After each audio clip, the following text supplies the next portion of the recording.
6 Japanese submarines thought they had found the easiest target in the Pacific, a small American destroyer Escort sailing almost alone. What they didn't know was that the ship carried a strange experimental weapon most captains didn't trust. Within days, that easy prey would turn into one of the most dangerous submarine hunters in the entire Pacific. May 1944. The Pacific Ocean stretched endlessly around the scattered islands of the Solomon Chain, a region that had already seen some of the fiercest naval battles of the war. By this point in World War II, the United States had begun pushing steadily westward across the Pacific. Amphibious landings, supply convoys, and troop transports were constantly moving between island bases. Every gallon of fuel, every crate of ammunition, every replacement aircraft depended on these sea routes. But beneath those same waters, a quieter threat waited. Japanese submarines had begun operating in the area again. Although Japan's submarine force had not achieved the same level of success as German U-boats in the Atlantic, they remained dangerous predators. A single submarine could stalk a convoy for hours, waiting for the perfect moment to fire torpedoes. One successful attack could sink a transport loaded with troops or supplies, and sometimes several ships at once. American naval intelligence had intercepted reports suggesting that multiple Japanese submarines were now hunting along the convoy routes near the Solomon Islands. That meant the U.S. Navy needed hunters of its own. Not large battleships. Not heavy cruisers. Instead, the Navy relied on a smaller class of warships specifically designed for this dangerous job, destroyer escorts. These ships were not glamorous. They were smaller, slower, and far less heavily armed than fleet destroyers. But they carried something more important: sonar, depth charges, and crews trained specifically to hunt submarines. One of these ships, a Buckley-class destroyer Escort, had been assigned to patrol the region. To most observers, the ship looked unremarkable. It displaced just over 1,400 tons and measured a little more than 300 feet in length. Compared with the massive battleships dominating naval headlines, it was practically tiny. But small ships had advantages. They were maneuverable. They could operate close to convoys. And most importantly, they could listen. Inside the destroyer Escort's sonar room, operators constantly scanned the dark water below for the faint echoes that might reveal a submarine moving silently beneath the surface. Usually, hunting submarines followed a frustrating pattern. A sonar contact would appear, a faint return signal bouncing off a metal hull somewhere deep below. The ship would move into position. Then, just as the attack began, the problem would occur. Traditional anti-submarine weapons, called depth charges, were dropped behind the ship. To release them, the destroyer had to pass directly over the submarine. And when that happened, sonar contact was often lost. The moment of attack became a guessing game. But aboard this particular destroyer Escort, the commanding officer believed there might be a better way. Mounted on the ship's forward deck was an unusual weapon system many officers didn't trust. It was called Hedgehog. And very soon, it would prove just how deadly it could be. Most destroyer captains in the Pacific trusted one thing when hunting submarines: depth charges. The method was simple and brutally direct. Once sonar detected a submarine beneath the surface, the destroyer would move into position and race straight toward the contact. Then came the attack. As the ship passed over the suspected location, crewmen rolled heavy depth charges off the stern. These explosives would sink into the water before detonating at a preset depth, sending powerful shockwaves through the ocean. If the submarine was close enough, the blast could crush its hull. But there was a serious problem with this tactic. The moment a destroyer passed directly above a submarine, sonar contact was lost. For a few critical seconds, the attacking ship could no longer see its target. During that brief window, the submarine commander had a chance to escape, turning sharply, diving deeper, or slipping away into the darkness below.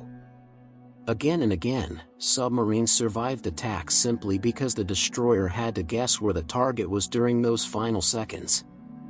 Some American naval engineers believed they had found a solution. Instead of dropping explosives behind the ship, they developed a weapon that fired them forward. The system was called Hedgehog. Mounted on the forward deck of destroyers and destroyer escorts, Hedgehog launched a pattern of small contact bombs ahead of the ship in a wide circular spread. Each projectile would sink silently through the water. Unlike depth charges, they didn't explode unless they struck the submarine itself. This had two enormous advantages. First, sonar contact could be maintained during the entire attack.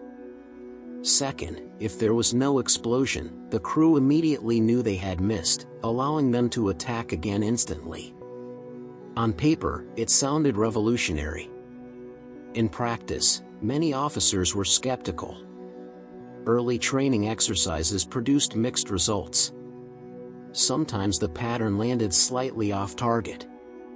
Sometimes the bombs sank harmlessly into the depths without detonating. Depth charges, despite their flaws, felt familiar.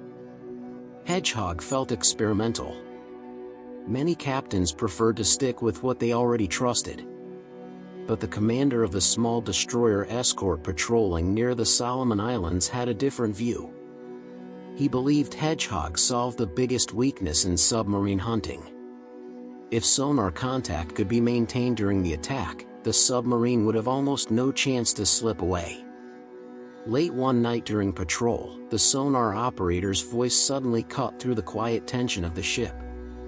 "Contact, bearing 095, range 2,000 yards." The sound echo was faint, but unmistakable. Something metallic was moving beneath the surface. The destroyer escort slowly turned toward the signal, engines rumbling as the crew rushed to their battle stations.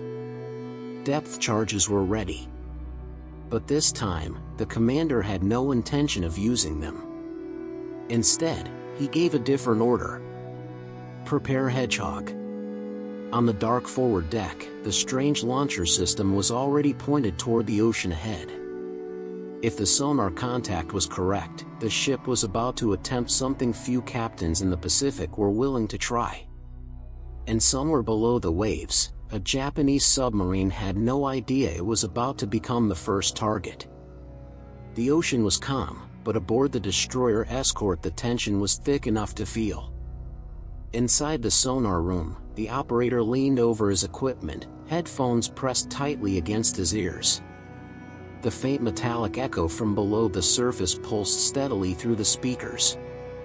The submarine was still there. "Range, 1,500 yards, he reported quietly. On the bridge, the commander watched the dark water ahead. The ship moved forward at a steady speed, engines vibrating through the steel deck. This was the moment many captains feared. With traditional tactics, the destroyer would now rush directly over the contact and release depth charges. For decades, that had been the standard method of submarine hunting. But the commander had no intention of losing sonar contact. "Hold the bearing," he ordered calmly. Below deck, the sonar operator adjusted the controls, keeping the echo centered. "Contact steady, range 1,000 yards. Forward on the deck, the Hedgehog launcher sat ready. 24 small projectiles were loaded in angled tubes, all pointed toward the black water ahead. Each one carried a contact fuse. If they hit nothing, they would sink silently. But if even one struck the submarine's hull, the explosion would be devastating. The crew knew this attack would be different. There would be no dramatic explosions unless they scored a direct hit. Which meant something even more terrifying. If they missed, the submarine would still be alive beneath them. Range, 800 yards. The ship continued forward. The sonar signal grew clearer. Somewhere in the darkness below, a Japanese submarine commander was likely listening to the growing roar of propellers overhead, trying to determine what the American ship was about to do. Submarine crews were trained to expect the sound of depth charges splashing into the water behind a destroyer. But this time, the attack would come from a direction they had never experienced. 600 yards. The bridge fell silent. "Stand by." Hedgehog. Sailors on the forward deck braced themselves. 400 yards. The commander watched the sonar repeater. Perfect alignment. Fire. A sharp mechanical burst shattered the night. The Hedgehog launcher spat its entire pattern forward in less than 2 seconds. 24 projectiles arced through the air, disappearing into the dark sea ahead of the ship. Then, silence. No explosions. No shockwaves. Just the sound of the ship cutting through the water. For a few long seconds, nothing happened. Some of the sailors began to fear the worst. Had they missed? Then suddenly, a violent underwater explosion erupted ahead of the ship. Then another. The blast sent a deep tremor through the hull of the destroyer Escort. In the sonar room, the echo vanished. Completely. For a moment, nobody spoke. Then the sonar operator slowly removed his headphones. Contact lost. The crew looked at each other in stunned silence. Unlike depth charges, Hedgehog explosions only occurred if the bomb struck the submarine directly. Which meant there was only one possible explanation. Somewhere below them, a Japanese submarine had just been destroyed. And the small destroyer Escort had proven that the strange experimental weapon actually worked. But the patrol was far from over. Because intelligence reports suggested there were more submarines in these waters. The explosion beneath the waves confirmed what many aboard the destroyer Escort were only beginning to believe. The Hedgehog worked. And if it worked once, it could work again. Over the next several days, the small American destroyer Escort continued its patrol through the waters near the Solomon Islands. The ocean looked calm and empty, but everyone on board now understood the truth. Somewhere below, more submarines could be waiting. The crew remained at constant readiness. Sonar operators rotated through long shifts, listening carefully for the faintest echoes. Sailors slept lightly, knowing that another contact could appear at any moment. It didn't take long. Another sonar signal appeared days later. Again, the destroyer Escort turned slowly toward the sound beneath the sea. And again, the commander chose the same tactic that had just proven successful. Maintain sonar contact. Attack forward. Fire Hedgehog. Once more, the launcher thundered. And once more, the ocean answered with explosions. Word of the destroyer Escort's unusual patrol began spreading quietly through naval command channels. Reports described repeated submarine contacts, followed by sudden underwater detonations and vanished sonar echoes. The pattern was becoming clear. Within a short period of time, the small Escort had successfully destroyed multiple enemy submarines operating in the region. What made the achievement remarkable wasn't just the number of engagements. It was how they were achieved. By maintaining sonar contact during attacks, the destroyer Escort removed the single biggest advantage submarines had relied on for years: the ability to escape during the moment a destroyer passed overhead. Now the hunter could see its prey the entire time.